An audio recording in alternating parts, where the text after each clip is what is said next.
Olá pessoal, dando continuidade à aula anterior, nós estamos falando sobre controle da atividade administrativa. Falamos do controle interno, feito pela própria administração, e paramos na análise do controle externo. Dissemos que o controle externo pode ocorrer por três meios: controle parlamentar direto, controle do Tribunal de Contas e controle judicial. Nesse contexto, ainda não analisamos o controle judicial, e é o que faremos a partir de agora. Lousa.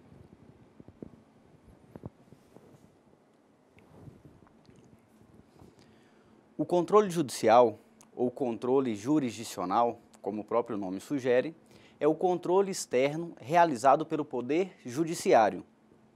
Nós já falamos que o Brasil adotou o sistema administrativo conhecido como Sistema de Jurisdição Única, ou simplesmente sistema inglês. Em outras palavras, o controle judicial permite que o Poder Judiciário controle os atos administrativos. E isso somente é possível porque vige no Brasil o Sistema Administrativo de Jurisdição Única. E esse sistema, nós já estudamos, diz que quem dá a última palavra é o Poder Judiciário. A administração pública até tem o poder de proferir decisões, mas essas decisões administrativas podem ser revistas pelo Poder Judiciário. O artigo 5º, inciso 35 da nossa Constituição Federal, em consonância com o sistema inglês ou de jurisdição única, diz que a lei não excluirá da apreciação do Poder Judiciário qualquer lesão ou ameaça a direito. Esse dispositivo, portanto, reafirma a possibilidade de controle dos atos administrativos pelo Poder Judiciário. O livro didático cita algumas medidas específicas para debater atos e omissões da administração pública. Na verdade, são espécies de ações judiciais que, por sua importância, falaremos de cada uma delas, embora de maneira resumida. A primeira das ações que pode ser utilizada contra o poder público é o habeas data. Essa ação, o habeas data, assegura o livre acesso de qualquer cidadão a informações relativas a ele próprio, bem como permite a retificação de tais dados. Ele está previsto no artigo 5º, inciso 72, da Constituição Federal. Lousa.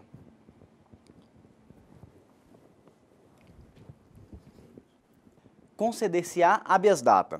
A linha A.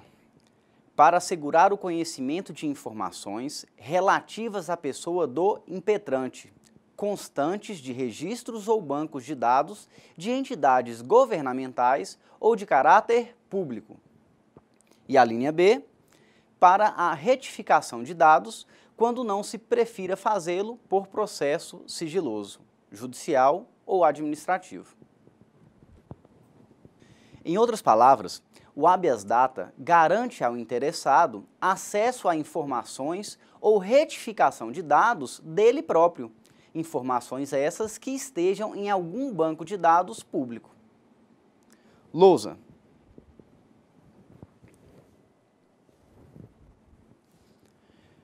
Próxima ação que pode ser utilizada para debater atos da administração pública é o habeas corpus, que está previsto no artigo 5º, inciso 68 da Constituição Federal, de 88, que diz o seguinte: conceder-se-á habeas corpus sempre que alguém sofrer ou se achar ameaçado de sofrer violência ou coação em sua liberdade de locomoção, por ilegalidade ou abuso de poder. O habeas corpus, acredito que todos já ouviram falar, é a medida judicial que pode ser utilizada sempre que alguém sofrer ou se achar na iminência de sofrer violência ou coação ilegal na sua liberdade de ir e vir, na sua liberdade de locomoção. Trata-se de uma ação judicial, portanto, comumente utilizada contra atos relacionados à prisão, já que o cerceamento da liberdade de alguém influencia diretamente no direito de locomoção. Lousa.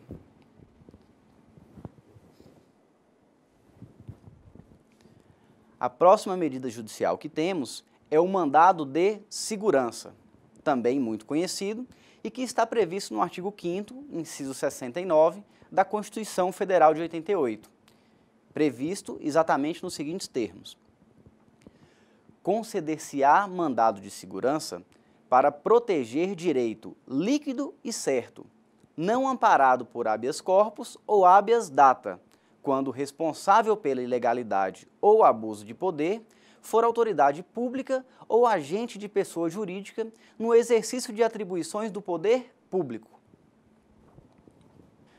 O mandado de segurança é a ação que busca proteger direito líquido e certo do impetrante, sempre que esse direito for violado ou ameaçado por ato ilegal de autoridade. Lousa.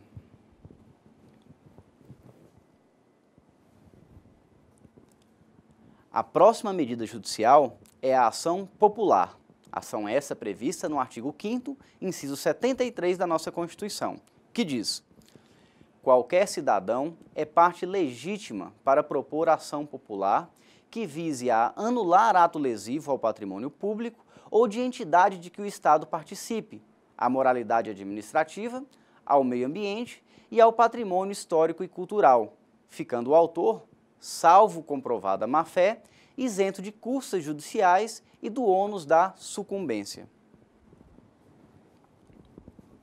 Essa ação, a ação popular, pode ser interposta por qualquer cidadão, e ela busca promover a anulação de ato lesivo ao patrimônio público, à moralidade, ao meio ambiente e ao patrimônio histórico-cultural. Lousa.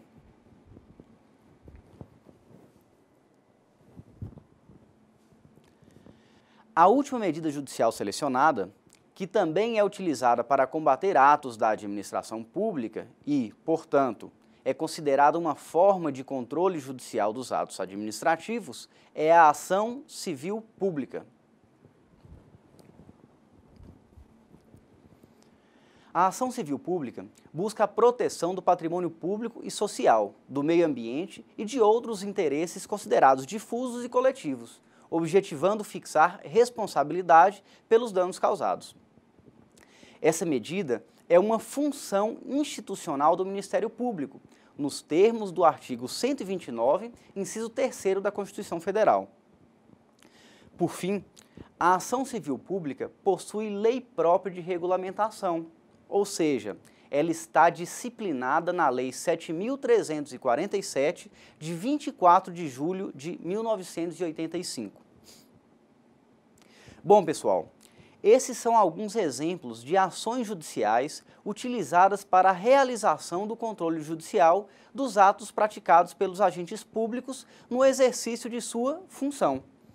Pela importância, é necessário que os senhores saibam, pelo menos, o principal objetivo de cada uma dessas medidas, já que isso será objeto de avaliação. E com isso, encerramos o tópico controle da administração pública. Vocês vão observar que no final do capítulo 6º do nosso livro didático, há um pequeno tópico falando sobre os crimes contra a administração pública.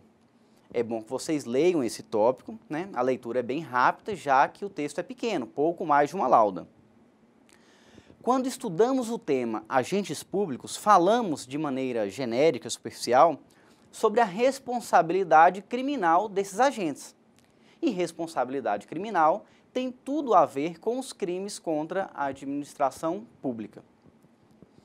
Nesse momento, não estudaremos especificamente esses crimes contra a administração pública. Contudo, frisamos a importância da leitura do material em casa. E, como sempre, havendo dúvidas, estaremos no fórum de discussão dessa quarta e última unidade. Pois bem, pessoal, é com grande pesar que eu anuncio que chegamos ao final do nosso curso. Durante esse semestre, tivemos o cuidado de escolher os principais pontos da matéria, direito administrativo, já que nós não tínhamos tempo de analisar todo o conteúdo da disciplina. Na verdade, nunca foi o nosso objetivo esgotar a matéria, mas tão somente selecionar assuntos levando em consideração a sua formação, criando assim os meios necessários para que você tenha condições de aprofundar os temas em casa. Confesso que eu pensei em fazer um vídeo com um resumo dos principais tópicos estudados, mas, como as videoaulas estarão disponíveis no ambiente virtual de aprendizagem, vocês poderão assistir às aulas quantas vezes quiserem. Assim, o resumo perde um pouco o sentido. Sem falar que eu estarei lá, vocês sabem onde?